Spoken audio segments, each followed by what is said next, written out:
Good afternoon, EDLE 525 Personal Administration class. Before I begin, I'd first like to thank all of you for your hard work and dedication to this class, for producing work that has risen the bar for me moving forward in this program, and for just being willing to share your experiences, your knowledge, and your thoughts on all these topics throughout the semester. It has helped me grow as a student in this program. I would also like to thank our leader, Dr. Album. I think the way he's designed and organized these classes and then taught the classes and opened the classes up for discussion the way he has allowed for me as someone new to the program, someone not knowing really what to expect. It's allowed me to just grow and to learn and to feel less stressed out about my expectations and just allow me to grow. So thank you for that, Dr. Album. And again, thank you all for your hard work. And I look forward to being in classes with you all moving forward and hope that we can continue to share and bounce ideas off of each other and learn from each other. So with that being said, I want to move now to describing the personnel functions of an educational leadership organization and what are the best practices for school personnel management. So to begin describing the personnel functions of an educational organization, I think it's first and most important to note that in order for any educational organization to be successful, they must have a successful leader or or a leader who possesses principles that can allow for your organization to be successful. Sorensen and Goldsmith give us a list of principles in their principled personnel model, and those six principles being that one, leader must respect; two, they must trust; they must be honest, which is described as the most fair action that can be conducted by school leaders. They must be responsive; they must know their responsibility; they must know their rights and the rights of others and respect the rights of others. And six, to know their expectations of themselves as a leader, know the expectations for their leaders, and then know the expectations for the students and the school overall.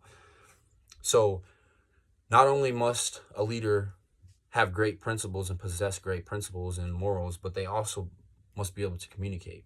Communication is the most important piece to the job as a leader, and understanding the communication process model, I think, is the most important part when it comes to communication.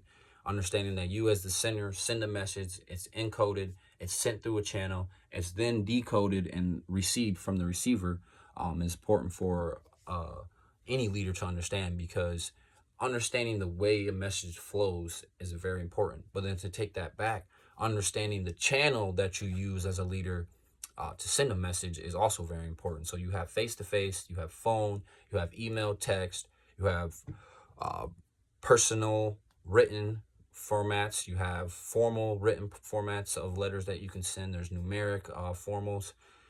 So understanding what message you're trying to send and how to send that message and what channel to send it through is also very important for a leader to understand and to grasp when grasping the idea of communication. And I think it's also important in that model to notice that there's a line between the sender and the receiver, and that underneath that line says feedback. Taking feedback as a leader from the person receiving your message is also very important, because you can see then if they even got the message that you were trying to send, and if so, what else do you need to say? What else and how else do you need to respond to help them and to communicate more effectively to this person? So beyond communicating and sending messages, it's also important that leaders understand from a communication standpoint that they have to communicate through conflict. Conflict is inevitable when dealing with anything that deals with more than one or two people. Like, there's gonna be conflict. Conflict is gonna exist. So understanding as a leader that that's the case and finding peace in those situations is the most important part of that. So how does a leader find peace? Well, Sorensen and Goldsmith teaches that there's 8 platforms that leaders can use to restore peace in their schools, and they have a principles peace premier model where they share with us those 8 platforms. The first being preserving purpose, second being protecting the process, 3, practicing patience. I think this is very important for leaders to understand that even through a conflict, it might not get resolved as soon as you expected it to get resolved. So staying patient and promoting the people through that, as number 4 says. So instead of knocking someone down, if even if you share different opinions, promoting their ideas a little bit and making them feel good about the way they think is very important. Prize perceptions, you got praise progress.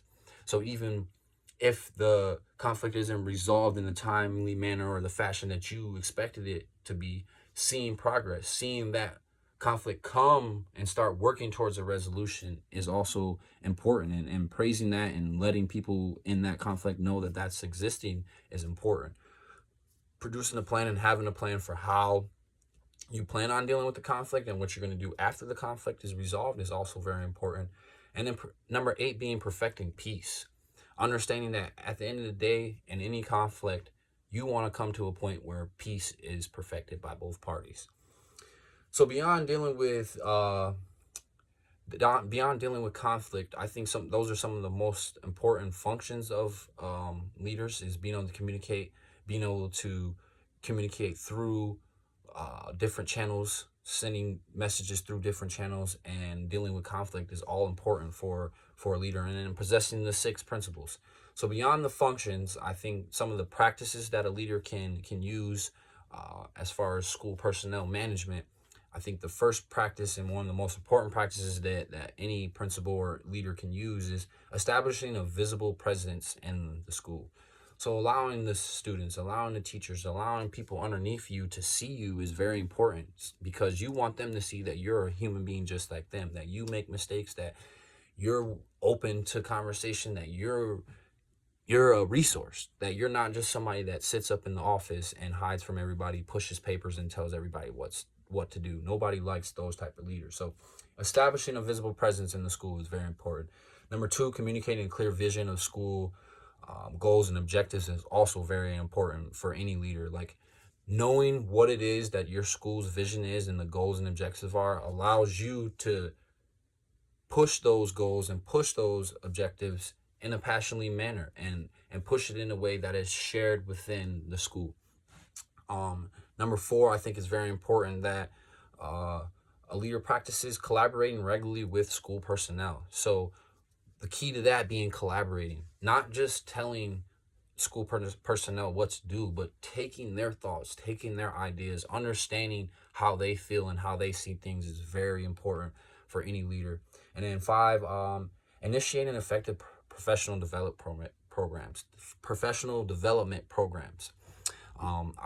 This is vital for any leader, because if you are creating leaders who are growing and progressing in their development as leaders, you're just creating an environment and a culture in a school that is only going to lead you to success. And with that point being said, I want to finish off by talking about culture and the importance of any leader in an educational organization to create a culture that's open, that's friendly, and allows people to feel like they're growing, and it's a safe environment to grow in. So at the end of the day, there's a lot to being a successful leader, but if you break it down into some of the few topics that we discussed here in this discussion, I think it's easy to see that it's on the leader when it comes to personnel management.